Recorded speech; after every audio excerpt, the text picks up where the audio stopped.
All right, Pudgy Mike, was the correct move not to include the United States Championship in this match at King and Queen of the Ring? So the United States title is the only one on the line today? No, the WWE title is the only title on the line. So they did not include the United States title when initially Cody was like, it's the only belt I haven't won. I'd love to be Grand Slam champ.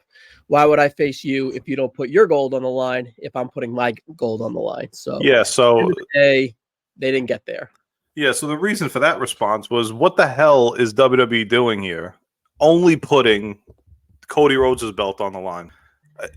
I think they're just kind of got themselves in a predicament where they want to have Logan Paul and Cody Rhodes face off at Saudi Arabia. Perhaps Logan Paul, this is the second world title at Saudi Arabia. He won the United States Championship at Saudi Arabia.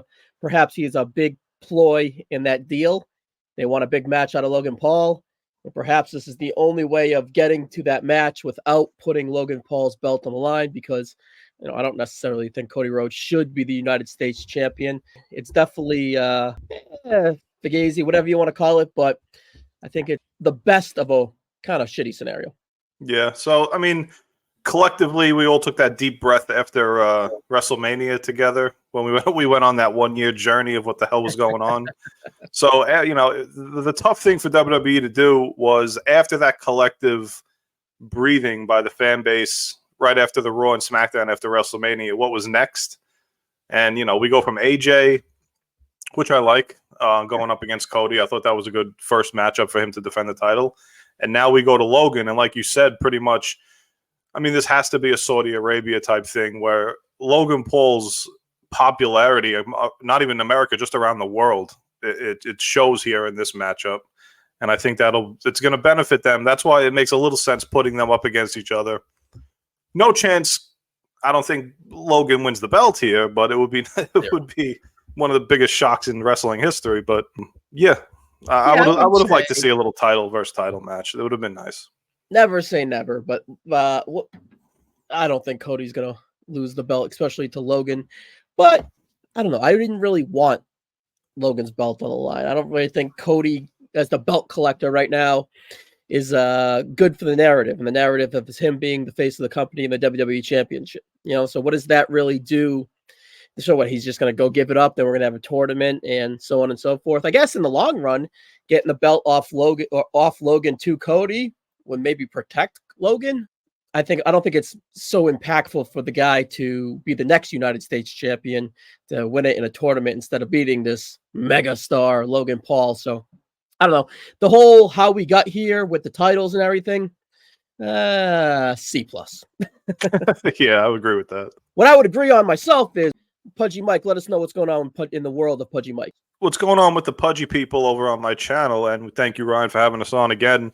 Right now, the hottest thing going, though, is the Knicks. We have Game 7 coming up, and, right now it's full-fledged basketball, and let's go Knicks. All right, we're recording this Sunday morning, a few hours before tip-off. 3:30 tip-off, Madison Square Garden, Game 7. You have a prediction for us? As you said, a few halos in the sky.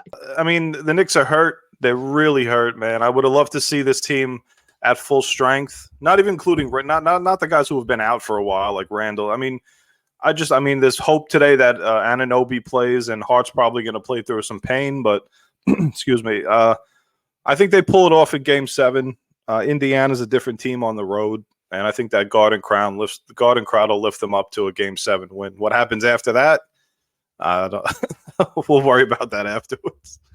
As a Celtic fan, I hope we get the Knicks just for the whole stress test of Madison Square Garden and whatnot. I think basketball-wise, we should be able to handle either team.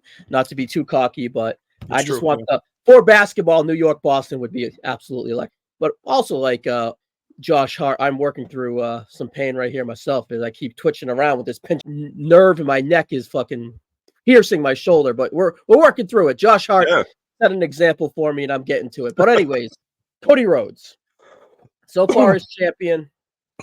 Stellar match with AJ Styles, unbelievable moment at WrestleMania, and a decent build, C+, we said, with Logan Paul. What's your thoughts 2 months in as Cody Rhodes is your champion? Yeah, so sometimes like myself, I get ahead of myself a lot, so I got to ream myself back. Like, I mean, right away, I'm ready for Cody Gunther, I'm ready for Bronson Reed, I'm ready for all these guys, like, but then I got to realize I got to take a breath, realize we just came off of one of, like, I think honestly one of the greatest storylines ever over that, from WrestleMania 39 through WrestleMania 40. And you knew at some point it was going to take a little bit of a hit with a lot of the casuals that just followed for those 4 or 5 months. And then now it comes down a little bit. But as champion, I'll be honest. I mean, I love that Cody won. Does he excite me on a weekly basis? Does he get me revved up for Raw and SmackDown as much as Roman did? Honestly, no. But I don't know what else anybody could have asked for. I think Cody's not doing anything wrong. It's just personally, I'm just kind of after that. Like I said, I keep saying after that collective deep breath we all took, this was just naturally going to happen once you end a huge storyline like that. Yeah, it's really hard for the next guy after that legendary Roman Reigns title run to see what it's like.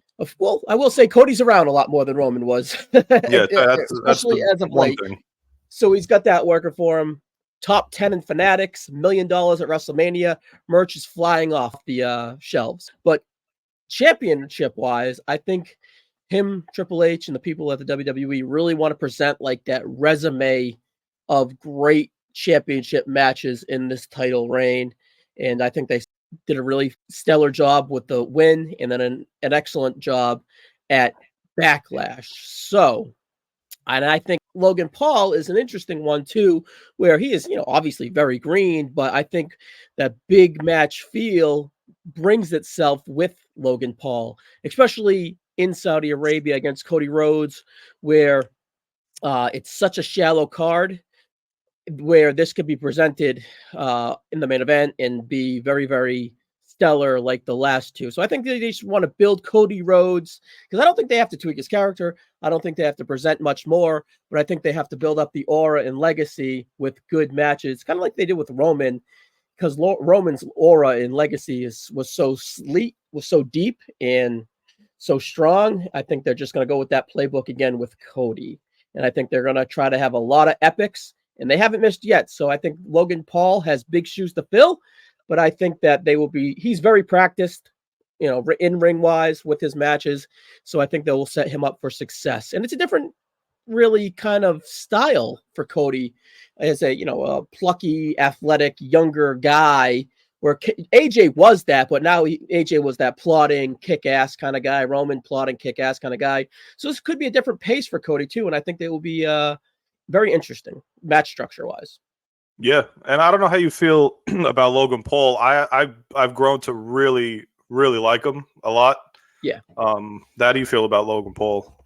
Like, just since he came in, he's adapted extremely well to the company. He's a megastar, really, and he's fit in like a glove in the WWE. I will just say, like, he's an absolute megastar. My kids, one just graduated high school, and the other one's going into high school. They at WrestleMania, they were in one of his like videos, and that was their most exciting part of WrestleMania weekend, was being in one of Logan Paul's buddies' videos for 10 seconds or whatever at the Rocky statue.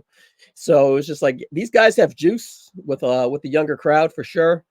And was Logan Paul accepted right away within the WWE, universe, so to speak? Not necessarily, but I think that he's done a great job of earning and gathering everyone's respect across the board. And I think only the haters are going to hate from here on out. So I think he's done a good job of really fitting in. Yeah, he really a lot of people haven't. Look at Gable Stevens, look at Ronda Rousey, people like that, where Logan has done a good job fitting in. Yeah, and with Rousey's comments as of late, it just makes her look even worse and worse. When she was given the ball and she just completely dropped everything. Compared to Logan Paul, he seems like he's on the rise in this company.